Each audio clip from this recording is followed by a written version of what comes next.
ওই কবরের মধ্যে কিন্তু কেউ যাবে না রে ভাই। ওই কবরের মধ্যে যখন আপনি চলে যাব, কবরের মধ্যে এমন একটা জায়গা, ওই কবরটা কিন্তু সাপ বিচ্ছুর ঘর, ওই কবরটা জাহান্নামের আগুনের ঘর। যখন আমাকে আপনাকে কবরে রেখে আসবেন, একটু বালিশের মধ্যে মাথাটা লাগায় যদি চিন্তা করি, বালিশের উপর মাথাটা লাগায় যদি চিন্তা করি, ঘুমানোর আগ দিয়ে যদি চিন্তা করি, আমি এখন চোখটা বন্ধ করলাম, কামারা বিহুসবান النجم والشجر يسجدان وفضل زمانا على زمان كما فضل مكانا على مكان وإنسانا على إنسان ونشهد أن لا إله إلا الله وحده لا شريك له لا ضد له ولا ند له ولا مثل له ونشهد أن سيدنا وسندنا وحبيبنا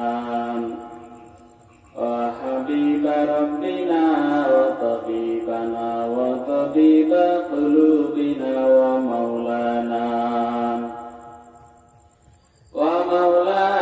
محمدا عبده ورسوله صلى الله تعالى عليه وعليه وأصحابه وبارك وسلم تسليما كثيرا كثيرا أما بعد فأعوذ بالله من الشيطان الرجيم بسم الله الرحمن الرحيم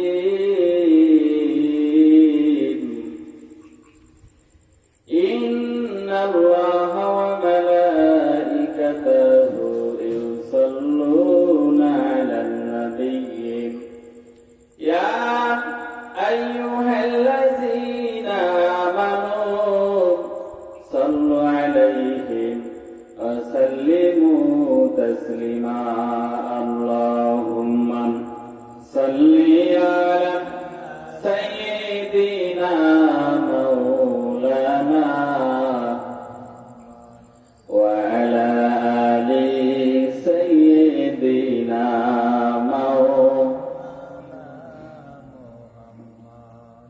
مشرق محمد مطلعي ديوان مان مطلعي خورشید عالم سینائے شوئے حسان اللهم صل على سيدنا مولانا وعلى آل سيدنا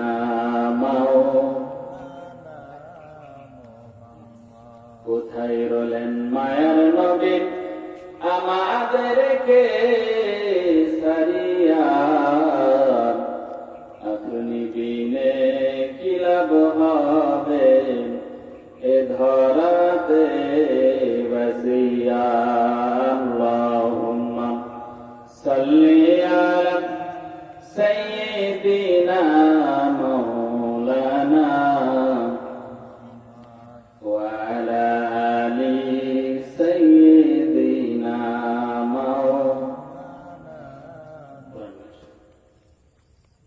আজকের এই কোরআনের মাহফিলে আল্লাহ পাক হাজার হাজার মুসলমানের মধ্য থেকে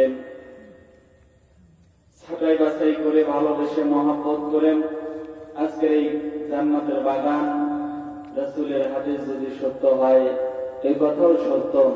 আল্লাহ নবী বলেছেন, যেখানে কোরআন এবং হাদিসের আলোচনা করা হয়, ওই মজলিসটা শুধু মজলিস নয়, ওটা জান্নাতের বাগান হয়ে যায়। বলেন সুবহানাল্লাহ। এমন একটা জান্নাতের মজলিস, জান্নাতের বাগানে আল্লাহ পাক আমাদেরকে ভালোবেসে একাধিক মায়ের একাধিক সন্তানকে জুড়ে মিলে বসার তৌফিক হিম্মত শক্তি দান করলেন। আল্লাহ তাআলার শুকর গুজারি করছি, বলি আলহামদুলিল্লাহ। আরো জোরে করি আলহামদুলিল্লাহ। অতঃপর লক্ষ্য করি দরুদ ও সালাম আমার আপনার প্রাণের নবী ধানের ছবি সাইয়্যিদুল মুরসালিন শাফিউল মুজলিমিন খাতামুন নবিয়্যিন রাহমাতুল লিল আলামিনের উপর দরুদ ও সালাম। সেই নবীর প্রতি দরুদ ও সালাম যেই নবীকে সৃষ্টি না করলেন তামাম পৃথিবীর কুল কায়নাত তথা আজকে আমরাও হতাম না, সেই নবীর প্রতি দরুদ ও সালাম সকলেই সমস্বরেন গর্জিয়াস কণ্ঠে পড়ি সাল্লাল্লাহু আলাইহি ওয়া আলিহি ওয়াসাল্লাম। সম্মানিত হাজির, সম্মানিত মুসল্লি ইকরাম, সম্মানিত ভাই ও বাবাজিরা, আমরা এখানে বসতে পেরে খুশি না বেজার? একটু আস্তে বলেন, সবাই শুনে ফেলবে। খুশি না বেজার? আস্তে কইতে বলছি, জোরে খুশি। ভাই আমার বাজানরা, এই মজলিসটা মনে হচ্ছে যে ইচ্ছা দোয়া টানাইছে, দুইটা মাইক টানাইছে, আর এই লুঙ্গি করা মৌলবী কয়েকটা দাওয়াত দিছে। সামান্য একটা মজলিস। যারা আসে নাই তারা ভাবতেছে, কিন্তু এখানে যারা এসেছি, আমরা যারা বসতে পেরেছি, ভাবার কোনো উপায় নাই। এখানে আমরা নামাজ আদায় হয়েছে, এরপরে এখানে আমরা দোয়া দরুদ করেছি, নবীর প্রতি দরুদ ও সালাম করেছি, আমরা সকলে সুবহানাল্লাহ আলহামদুলিল্লাহ আল্লাহর জিকির করেছি। এইগুলোর মাধ্যমে আল্লাহ পাক আমাদেরকে বসার সাথে সাথে সগীরা গুনাহ মাফ করে দিয়েছে। তাহলে এই লাভটা যারা টিভির সামনে নিয়ে বসে আছে, এই লাভটা তারাও পাইতেছে মনে হয়। পাচ্ছে না, বরং আমরা এই গুনাহ থেকে এখনো পর্যন্ত বিরত আছি। এই জন্য আল্লাহর শুকর গুজারি, আল্লাহ পাক আমাদের হেদায়েত কপালে রেখেছেন বিধায় এমন একটা কোরআনের মজলিসে জান্নাত তথা জান্নাতের বাগানে বসার মতো আল্লাহ তৌফিক দিয়েছেন। বলেন সুবহানাল্লাহ। ভাইরা আমার, যে কথা বলতেছিলাম, যেই নবীকে সৃষ্টির উসিলায় এত কিছু, ঠিক কিনা? নবীর উসিলায় এত কিছু আমরা নাজ নিয়ামত পেয়েছি। আল্লাহ পাক ইচ্ছা করলে আমাদেরকে মানুষ না বানায়া গরুর মধ্যে রূপটা দিতে পারতো, কি পারতো কিনা? ইচ্ছা করলে আমাদের রূপটাকে ছাগলের মধ্যে দিতে পারতো, অন্যান্য পশুর মধ্যে দিতে পারতো। তা না করে আল্লাহ পাক মানুষ হিসেবে রূপ তৈরি করে আমাদেরকে মানুষ হিসেবে দুনিয়াতে পাঠিয়েছেন। আমরা কখনো কি দরখাস্ত লিখেছিলাম মানুষ হওয়ার জন্য? লিখি নাই। তথাপিও আল্লাহ তাআলা আমাদেরকে ভালোবেসে মহব্বত করে এমন একটা আশরাফুল মাখলুকাত তথা আমাদের এমন একটা জাতি হিসেবে বানাইলেন, যেই জাতিটা সর্বশ্রেষ্ঠ আশরাফুল মাখলুকাত, সর্বশ্রেষ্ঠ আল্লাহর সৃষ্টি। বলেন সুবহানাল্লাহ। সেই জাতির মধ্যে আল্লাহ পাক পাঠিয়েছেন। এরপরেও আল্লাহ পাক শুধু মানুষ বানাই ক্ষান্ত হন নাই। আল্লাহ তাআলা আমাদের এমন একটা ধর্মের মধ্যে পাঠাইলেন, ইচ্ছা করলে আল্লাহ তাআলা খ্রিস্টান ধর্মে পাঠাইতে পারতো, কি পারতো না? ইচ্ছা করলে আল্লাহ হিন্দু ধর্মের মধ্যে পাঠাইতে পারত, ইচ্ছা করলে আল্লাহ বৌদ্ধ ধর্মের মধ্যে পাঠাইতে পারত। কিন্তু আল্লাহ পাক সেখান থেকে আমাদের ভালোবেসে এতই ভালোবাসেন যে সেই ধর্মের মধ্যেও পাঠান নাই। এমন একটা মনোনীত ধর্ম, এমন একটি ইসলাম, এমন একটি মনোনীত আল্লাহ ধর্ম, ইন্নাদ দীনা ইনদাল্লাহিল ইসলাম, আল্লাহর কাছে সবচেয়ে মনোনীত ধর্মের নাম ইসলাম। সেই ইসলাম ধর্মে মুসলমান হিসেবে আমাদেরকে পাঠিয়েছেন। বলেন সুবহানাল্লাহ। শুধু মুসলমান বানাইও ক্ষান্ত হন নাই। ইচ্ছা করলে আল্লাহ পাক মুসা নবীর উম্মত হিসেবে বানাইতে পারতো, কি পারতো কিনা? ইচ্ছা করলে ঈসা নবীর উম্মত হিসেবে বানাইতে পারতো, ইচ্ছা করলে আইয়ুব নবীর উম্মত হিসেবে বানাইতে পারতো। কোন নবীর উম্মত হিসেবে বানান নাই, পাঠান নাই। আমাদের এমন একজন নবীর উম্মত হিসেবে বানিয়েছেন, যেই নবী সকলের নবী। সুবহানাল্লাহ। যেই নবী সকলের নবী, সকল নবীর মাস্টার, একমাত্র শুধুমাত্র মাস্টারপিস একটাই নবী, সেটা হলো সাইয়্যিদুল মুরসালিন খাতামুন নবিয়্যিন রাহমাতুল লিল আলামিনের উম্মত হিসেবে আমাদেরকে বানিয়েছেন। বলেন সুবহানাল্লাহ। ভাইরা, তাইলে আমরা সব চাইতে ভাগ্যবান কি? আমরা কথা বলেন, আমরা কি ভাগ্যবান যে কোনো কিছু আল্লাহ খান্ত হয় নাই, শেষমেশ এমন একজন নবীর উম্মত হিসেবে বানাইলেন, পাঠাইলেন দুনিয়াতে, যেই নবীর সকল নবীদের একমাত্র শুধুমাত্র একটাই মাস্টারপিস নবী, একজনই নবী, সব নবীর মাস্টার, সকল নবীর স্যার, সকল নবীর উস্তাদ জনাবে মুহাম্মদুর রাসূলুল্লাহ সাল্লাল্লাহু আলাইহি ওয়াসাল্লামের উম্মত হিসেবে আমাদের পাঠিয়েছেন। আমরা এতে খুশি না বেজা? সবাই বলে আলহামদুলিল্লাহ। ভাইরা, তো আমাদের দুনিয়াতে পাঠানোর উদ্দেশ্য আছে যে নাই, মানে হুদাহুদি পাঠাইছে। আল্লাহ কোনো কিছুই হুদাহুদি পাঠান নাই। যত মাখলুক, যত আল্লাহর সৃষ্টি আছে, সব মাখলুক, সকল সৃষ্টি একমাত্র মানুষের খেদমত করার জন্য আল্লাহ পাক পাঠিয়েছেন। বলেন সুবহানাল্লাহ। গরুকে বানিয়েছেন কার খেদমতের জন্য? গরুকে বানিয়েছেন কার খেদমতের জন্য? মানুষের খেদমতের জন্য। এই যে কুরবানি গেল, গত 3 দিন হয়ে গেল, আজ 3 দিন হয়ে গেল 13ই কি জিলহজ। আজ 13ই জিলহজ চলে গেছে, এরপরে 14ই জিলহজ আজ পড়েছে, যেহেতু এখন রাত। সম্মানিত বাজানরা, ভাইরা আমার, তো এমন একটা এই কুরবানি গেল, এই কুরবানিতে হাজার হাজার লক্ষ লক্ষ গরু বান্দারা খেয়ে নিল। খায় নাই? খেয়ে নিল। তাহলে খেদমত করলো মানুষের কি না? মানুষের খেদমত করলো। এরপরে যত হালাল প্রাণী আছে সবকিছুই মানুষের খেদমত শুধু করে না, হারাম প্রাণীগুলো মানুষেরই খেদমত করে। বলেন সুবহানাল্লাহ। কিন্তু মানুষকে আল্লাহ শুধু বানিয়েছে কিসের জন্য? আল্লাহ পবিত্র কোরআনে বলেন, আমা খালাকুল জিন্না ওয়াল ইনসা ইল্লা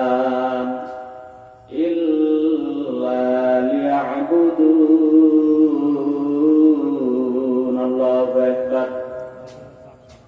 আল্লাহ বলেন, আমি জিন এবং নদীর পার দিয়ে ঘুরতেছে, হঠাৎ করে দেখে একটা বিচ্ছু। দেখছেন কি?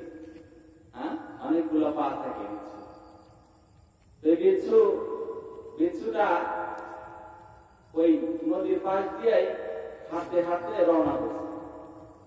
এবার আল্লাহর ওলি গায়তুল বুস্তামি রাহমাতুল্লাহি আলাইহি উনি ওই বিচ্ছুটার পিছু নিলেন যে বিচ্ছুটা কোথায় যায় আমি দেখি। বিচ্ছুটা এবার রওনা করে দিয়েছেন। যাইতে যাইতে নদীর পাড়ি দিয়ে যায়। এবার আল্লাহর ওলি তাকায়া দেখেন এই বিচ্ছুটা নদীর পাশ দিয়ে একটা কচুরি পানা ছিল। কচুরি পানা কি আমাদের নদীতে কচুরি পানা যায় কি? এমনও মাঝে মধ্যে যায়, মনে হয় উপর দিয়ে মানুষ হেঁটে যেতে পারবে। ভাইরা আমার, তো এই বিচ্ছুটা লাফ দিয়া এবার ওই বিচ্ছুটা লাফ দিয়ে কচুরি পানার উপর উঠে গেল। এবার ওই কচুরি পানাটা শোষ করে স্রোতের বেগে, বাতাসের বেগে ওই ওপার কিনারার দিকে রওনা হয়ে গেছে। এবার আল্লাহর ওলি গায়তুল বুস্তামি রাহমাতুল্লাহি আলাইহি উনিও ভাবতেছেন বিচ্ছুটা লাফ দিল আর কচুরি পানাটা সাই সাই করে রওনা করে দিয়েছে বাতাসের বেগে ওপারের দিকে। দেখি এই বিচ্ছুটার কি অবস্থা হয়। এবার ওই যে আল্লাহর ওলি গায়তুল বুস্তামি রাহমাতুল্লাহি আলাইহি উনি এবার একটা নৌকা ভাড়া করলেন। কি ভাড়া করলেন? নৌকা ভাড়া করলেন। শুনতেছেন কি? নৌকা ভাড়া করলেন। নৌকা ভাড়া করার পর আল্লাহর ওলি এবার ওই কচুরি পানার দিকেই যায়। ওপার যখন কচুরি পানাটা চলে গেল, আল্লাহর ওলি তাকায় দেখে কচুরি পানা থেকে যে বিচ্ছুটা উপরে ছিল লাফ দিয়ে ওপারে উঠে গেল। আল্লাহর ওলি মাঝিকে ভাড়া নিতে দেওয়ার পর বিচ্ছুটার আবার পিছনে রওনা হয়ে গেল। এবার বিশাল মাঠ পেরিয়ে দেখা গেল মাঠের মধ্যে বিশাল বড় একটা গাছ, আর এই গাছের নিচে একজন রাখাল গরু ছেড়ে দিয়া আরামে ঘুমাইতেছেন। বিচ্ছুটা ওই রাখালের ওই গাছের দিকে রওনা হয়ে গেল। এবার আল্লাহর ওলি তাকিয়ে তাকায় দেখেন যেই রাখালটা শুয়ে আছেন তার মাথা বরাবর বিচ্ছুটা রওনা হয়ে গেছেন। এবার একটু পরেই ভালোভাবে লক্ষ্য করে দেখেন যে একটা সাপ, বিষাক্ত সাপ ওই রাখালের মাথা বরাবর সবল দেওয়ার জন্য রেডি হয়ে গেছে, পানা পেতে আছেন। এখন একটু সাপ কিন্তু বেশি হবে, যেহেতু বন্যা চারিপাশে। যেমন এখন আবার নতুন একটা সাপ রাসেল ভাইপার, যেটা অ্যান্টিভেনম পাওয়া যাচ্ছে না, কামড় দিলে 20 মিনিটের মধ্যে শেষ। শুধু সিরাজগঞ্জ জেলা অর্থাৎ উত্তরের মধ্যে সিরাজগঞ্জ জেলা এবং পূর্বের দিক দিয়ে যতগুলো জেলা আছে সিলেট বন্দর সহ সব জেলাগুলো একটু সেফ আছে। আর বাকি দক্ষিণবঙ্গ যতগুলা, পশ্চিমবঙ্গ যতগুলা জেলা আছে সবগুলোই সাপে ভরপুর হয়ে গেছেন। করোনার মতো মনে হয় মহামারী। ফেসবুক খুললেই শুধু রাসেল ভাইপার সাপ, ফেসবুকটা খুললেই শুধু এই নিউজ, অমুক জায়গায় রাসেল ভাইপার সাপ পাওয়া গেছে, অমুক জায়গায় মারা হয়েছে 2টা, অমুক জায়গায় এতগুলো বাচ্চা পাওয়া গেছে, শুধু সাপের খবর। তার মানে এখন ভয়ঙ্কর অবস্থান। আল্লাহর কাছে পানা চাই, আল্লাহ এমন বিষধর সাপের হাত থেকে, বিষাক্ত প্রাণী থেকে আমাদের সবাইকে হেফাজত করুন, বলেন আমিন। ভাইরা, এবার যে কথা বলতেছিলাম, আল্লাহর ওলি তাকা দেখে যে এবার ওই সাপটা সবল মারবে। এবার আবার তাকায় দেখে যে বিষাক্ত ওই বিচ্ছুটাও সাপের কাছাকাছি চলে গেছে, মাথা বরাবর। এবার আল্লাহর ওলি একটা ঢিল তুললো যে সাপকে ঢিল মারবে তাড়া দেওয়ার জন্য। আবার ভাবতেছে যদি সাপকে ঢিল মারি, এদিকে বিচ্ছুটা গিয়ে আবার রাখালকে কামড় দেবে, কি করি এখন। এবার আল্লাহর নাম নিয়ে তাকায় আছেন। এবার তাকায় দেখে আল্লাহর ওলি তাকায় দেখেন এই বিচ্ছুটা সাপকে ওই রাখালকে কামড় দেওয়া বাদ দিয়া সাপের ঘাড়ের উপর চড়ে বসে এমন একটা কামড় দিয়েছেন, সাপ সাথে সাথে প্যারালাইজড রোগী হয়ে গেছে, বলেন সুবহানাল্লাহ। আল্লাহর ওলি বাইজিদ বুস্তামি রাহমাতুল্লাহ আলাইহি আল্লাহর দরবারে চোখের পানি ফেলে দিয়া কান্না করে, রে মালিক, এই যে সাপটাকে তুমি বানাইছো হয়তোবা কারো ক্ষতি করার জন্য, কিন্তু এই ক্ষতি থেকে বাঁচার জন্য ও মালিক, এই যে মানুষ নামক রাখাল শুয়ে আছেন, এই রাখালকে বাঁচানোর জন্য বানিয়েছো তুমি বিচ্ছু, আর এই বিচ্ছুটাকে তুমি নদী পার করার জন্য বানিয়েছো তুমি কচুরি পানা। তার মানে ও আল্লাহ, দুনিয়াতে যত সৃষ্টি আছে কোনো কিছুই তুমি বুদাবুদি বানাও নাই, কোনো কিছুই কি করে নাই, বুদাবুদি এমনি এমনি বানায় নাই। সবকিছু বানিয়েছে বান্দার খেদমতের জন্য, যেন বান্দার কোনো ক্ষতি না হয়, বলেন সুবহানাল্লাহ। ভাইরা আমার, বাজানরা আমার, আল্লাহ বলেন, রে গোলাম, আমা খালাকতুল জিন্না ওয়াল ইনসা ইল্লা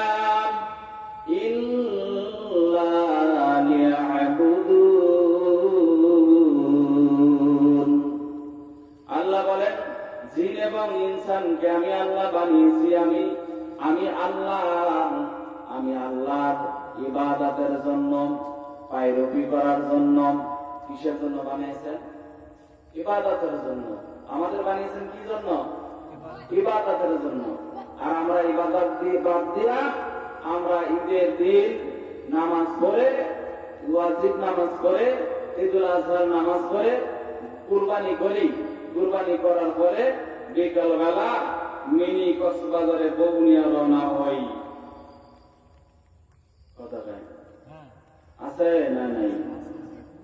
কোথায় যায়? মিনি কক্সবাজার। সিনের নাম শুনছেন? ও দুনিয়া না, শুধু নারী আর গাড়ি, বিকাল আসলে নারী আর গাড়ি, এছাড়া আর রোডের মধ্যে কিছুই দেখা যায় না। আল হক মরুন, হক তো লাগবেই। কথা ভাই, হক কি লাগবে? তিতা লাগবে। যেটা হক সেটা তিতা লাগবে, শুনতে খারাপ লাগবে, কিন্তু এটা অ্যান্টিবায়োটিক মলম হিসেবে কাজ করে। কি হিসেবে? অ্যান্টিবায়োটিক মলম হিসেবে কাজ করে। তাহলে কি বুঝলাম? ঈদের নামাজ পড়লাম, গুনাহ মাফের জন্য আল্লাহর কাছে দোয়া করলাম, কিন্তু আমার আপনার কপাল এতই খারাপ, দেখা যায় এতই খারাপ হয়ে গেছে কপাল যে আমরা ঈদের নামাজ পড়ে নেকি কামাই করার পর বিকেল বেলা গিয়ে আবার গুনার ধারের কাছে চলে যাই। শুধু তাই নয়, বিয়ে শাদীতে এমন ভাবে আমরা ঢোল লাগর বাজাইয়া বিয়ে শাদী ছেলে মেয়েদের করাই, এটা বলেন তো জায়েজ না হারাম? সবাই করে হারাম, সবাই জানি, কিন্তু মানি কয়জন? এটা ইমাম সাহেবরা বললেই চাকরি চলে যায়, আলেম বললে দাওয়াত আর পায় না। কারণ এ মোল্লা ভালো না, খালি এমন এমন কথা বলে যে আমার কলিজায় গিয়া লাগেন। ও ভাই ও বাজান, অনুরোধ করে বলে যাই, কবরে একদিন যাইতে হবে রে বাবা। ওই কবরের মধ্যে যদি আমল নেক আমল নিয়ে যদি না যাই, কবর কিন্তু আমাকে আপনাকে ছেড়ে কথা বলবে না, কখনো ছেড়ে কথা বলবে না। কবর এমন একটি জায়গা যেখানে শুধু আমি থাকবো, আর আমার বাবাও থাকবে না, মাও থাকবে না, সব পর হয়ে যাবে। কবরের মধ্যে যাওয়ার পরে আমার আপনার খবর হয়তো 40 দিন নিবে, এরপরে আস্তে আস্তে ছেলে মেয়ে বিবি বাল বাচ্চাগুলো সবাই একে একদিন ভুলে যাবে। তাহলে কবরের মধ্যে সাথী একমাত্র নেক আমল। কি আমল? তো বিয়ে শাদী তো আমল, নেক আমল, কিন্তু বদ আমল ঢুকে ফেলছি। সুন্নাতে খাতা নামক এমন একটা আমল, যে আমলটা ইব্রাহিম আলাইহিস সালাম করেছিলেন, যে আমলটা অর্থাৎ মুসলমানের প্রতি সুন্নতে খাতনা, এর মধ্যেও হারাম ঢুকে ফেলেছে, আছে না নাই?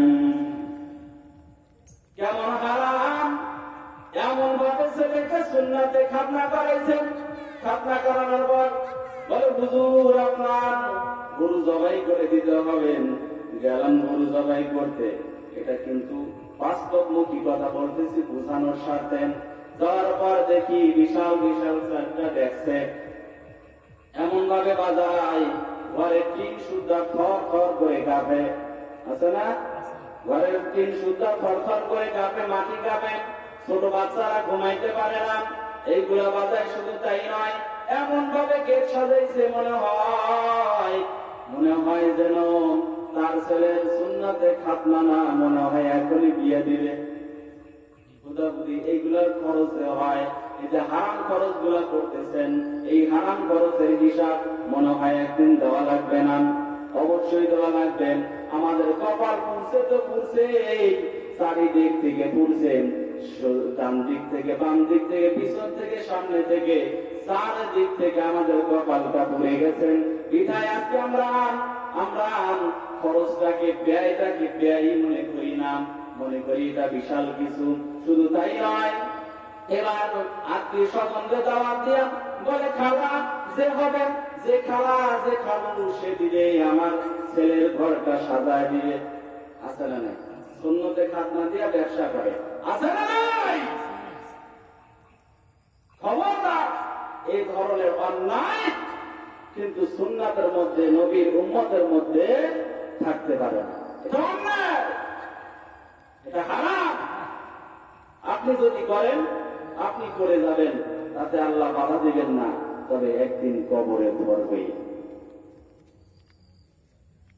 এই যে বিবাহ, বার্ষিক বিবাহ হয়, আমাদের চারিপাশে এখন বিবাহ হয়, গান বাজনা আছে না নাই? নবীর যুগে বিয়া ছিল, গান বাজনা হয়েছে, হয় নাই? আমাদের তো হুজুরদেরও বিয়া হয়েছে, আমাদের বেলায় তো গান বাজনা হয় নাই, তো বিয়া কি থেকে আছে? তাইলে এই যে হারাম কাজগুলো বিয়ের মধ্যে ঢুকান, এরপরে আবার যৌতুক নামের এমন একটা মামলা ঢুকায় দিয়েছেন, যেটা করার কারণে সারা জীবন সংসারের মধ্যে অশান্তি আছে না নাই? ভাইরা আমার, বাজান না, ভুল হলে মাফ চেয়ে নিলাম, অন্যায় হলে মাফ চেয়ে নিলাম, তারপরে আমি বলি রে ভাই, এরকম অন্যায় যদি করে থাকেন, তাহলে একদিন কবরে যাইতে হবেন। এই যে আজকে কয়েক ঘন্টা হয়ে গেল, আমাদের গ্রামের একজন প্রবীণ আলেম দিন, বড় জাননেওয়ালা একজন আলেম ছিলেন। প্রবীণ আলেম, অনেক আগের, অনেক বয়স হয়েছিল। আল্লাহ পাকের তাকে সারা দিয়া কবরে চলে গেল। তার সন্তানাদি সবাই আছেন, তার স্ত্রী আছে, তার সব নাতিপুতিরা আছেন, কিন্তু একজনও কবরে গেল না। ওই কবরের মধ্যে কিন্তু কেউ যাবে না রে ভাই। ওই কবরের মধ্যে যখন আমি আপনি চলে যাব, কবরের মধ্যে এমন একটা জায়গা, ওই কবরটা কিন্তু সাপ বিচ্ছুর ঘর, ওই কবরটা জাহান্নামের আগুনের ঘর। যখন আমাকে আপনাকে কবরে রেখে আসবেন, একটু বালিশের মধ্যে মাথাটা লাগায় যদি চিন্তা করি, বালিশের উপর মাথাটা লাগায় যদি চিন্তা করি, ঘুমানোর আগ দিয়ে যদি চিন্তা করি, আমি এখন চোখটা বন্ধ করলাম, এখন আমি মারা গেছি, সবাই মিলে আমাকে গোসল করানোর জন্য পর্দা টানায় দিয়েছেন, গরম বড়ই পাতার গরম পানি করতেছেন। এরপরে কিছু লোক কাপড়ের কাপড় আনতে গেল, কেউ বা বাচ্চারের বাঁশ কাটতে গেল। এরপরে সব কিছু গোছায় নেওয়ার পরে গোসল শেষে সুগন্ধি মাখায়া, আতর গরম সুরমা মাখায়া আমাকে খাটিয়ার উপর রেখে দিয়েছেন। আত্মীয় স্বজনেরা দেখে দেখে চোখের পানি ফেলতেছে, ফেলে ফেলে সবাই কান্দে আর বলে, হায় অমুক আর নাই। আমি তো দেখতেছি সবই, কিন্তু কিছুই বলতে পারি না, কিছুই বলতে পারি না। এই নবীর উম্মত আল্লাহর গোলাম, ওই কবরের মধ্যে যখন আমাকে আপনাকে রেখে আসবে, কবরের মধ্যে রেখে আসার পর তিনজন কবরের মধ্যে নামবে, আমি খুশি হয়ে যাব। হয়তো এই মনে হয় আমার সাথী হয়ে যাবে, কিন্তু আসলে কি সাথী হবে? কিন্তু হবে না। একে একে বাঁশের চালে দিয়া সবাই একে একে উঠে আসবেন। এরপরেও দেখা যাবেন যে তিনজন উঠে আসার পর সবাই চাটাই বিছায়া, মিনহা খলাকনাকুম আফিহা নুঈদুকুম আমিনহা নুখরিজুকুম তারাতান উখরা। কিনায় করে তিন মুষ্টি মাটি দিয়া পাড়ায়া পাড়া মাটি দেওয়ার পর যখন সবাই চলে যাবে, আমার কবরটা অন্ধকার হয়ে যাবে।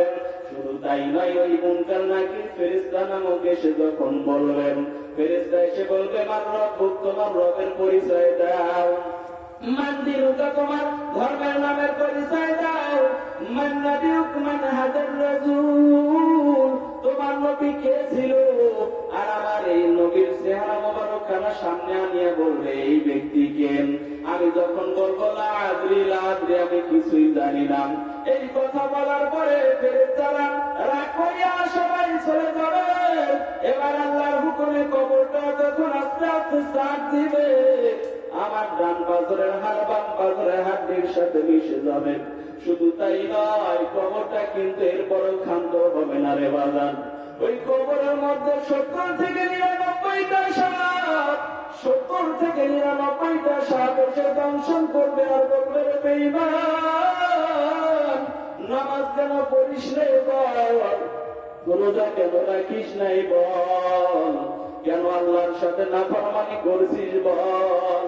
এই সাপ সবল মারবে আর বলবে, জবান দিয়ে আমি কিছুই বলতে পারবো না, শুধু বলবে আমি কিছুই জানি না। ও বাজান, এখনো সময় আছে, কবরে যাইতে হবে। কবরে যাওয়ার কিন্তু কোনো বয়স লাগে না। কিছুদিন আগে পানিতে পড়ে মারা গেল ছোট ভাই তানভীর হাসান, তার কিন্তু মরার বয়স হয়েছিল না, কিন্তু আল্লাহ পাক টান দিয়ে নিয়ে নিলেন। কোন ভাবে আমি আপনার মরণ হবে কেউ জানি না। ওই কবরের মাল সামান গুছায়া দেন। কবরে যাওয়ার আগ দিয়ে একটু চিন্তা করেন, কি নিয়ে কবরে যাব। 5 ওয়াক্ত আযান হয়, একবারও কবর নেই নাম। 5 বেলার আযান হয়, একবারও মসজিদে গেলাম না। আমি মুরব্বীদের সাথে ভালো ব্যবহার করতে পারি না, হাজির সাহেবদের সাথে আমি ভালো ব্যবহার করতে পারি না, আলেমদের দুচোখে দেখতে পারি না। ওই কবরে যাওয়ার সময় কিন্তু আলেম ছাড়া কোনো উপায় নাই। কবরে যাওয়ার সময় আলেম ছাড়া উপায় আছে নাই। এজন্যই আলেমদেরকে আমরা অনেক মানুষ আছি, শুধু কিভাবে চিন্তা করি একে বেকায়দায় ফেলানো যায়। তবে এই আলেমদের জন্য আল্লাহ পাক নিজেই যথেষ্ট, কথা বলেন ঠিক কিনা? তাই আমার আলেমদের রিজিকের অভাব হবে না যতদিন পর্যন্ত তার হায়াত আছে। রিজিকের অভাব হবে না যতদিন তার হায়াত আছে। একজন যার সিনার মধ্যে কোরআন থাকবে, এর কখনো ইমামতের ভয় দেখায়া, এর চাকরির ভয় দেখায়া আপনি তাকে চাকরির ভয় দেখায় লাভ হবে না, কারণ এর ভরণ পোষণের রিজিকের মালিক স্বয়ং আল্লাহ। স্বয়ং কে? আল্লাহ। অনুরোধ করবো, আলেমদের ভালো চোখে দেখুন, আলেমদের শ্রদ্ধা করুন, তাজিম করুন। এই আলেম একদিন মরণ বেলায় আপনার কাজে লাগবে। ভাই আমার বাজান, আমার যেহেতু মাওলানা সাহেব এসে গেছেন, তো আমি আর আগাবো না, আপনাদের কাছে দোয়া চাই। আল্লাহ পাক যেন আমাকে কোরআনের দায়ী হিসেবে আল্লাহ পাক কবুল করেন। তো আল্লাহ পাক যেন সারা জীবন যতদিন আমার হায়াত আল্লাহ পাক দিয়েছেন ততদিন পর্যন্ত কোরআনের খেদমত করার তৌফিক দান করেন, বলেন আমিন। আল্লাহ পাক সেই সাথে আমাদের সবাইকে মুসলমান হিসেবে কবরে যাওয়ার তৌফিক দান করুন। এবং এই যে হজের মাস, অনেক হাজিরা হজ করতে গেছেন, আমাদেরও তো মন চায়, চাই কিনা? হয়তো অর্থের অভাবে আমরা মন চাইলেও যাইতে পারি না, তবে সহি নিয়ত যদি থাকে, একদিন ওই মক্কা মদিনা মনোহরার সাথে যদি অন্তর যদি লাগানো থাকে, একদিন না একদিন আপনার নিয়তটা আল্লাহ পুরা করবেন ইনশাআল্লাহ। আল্লাহ তাআলা আমাদের সকলকেই মদিনার মুসাফির না বানানো পর্যন্ত যেন কবরের ডাক না দেন। সকলে বলেন আমিন।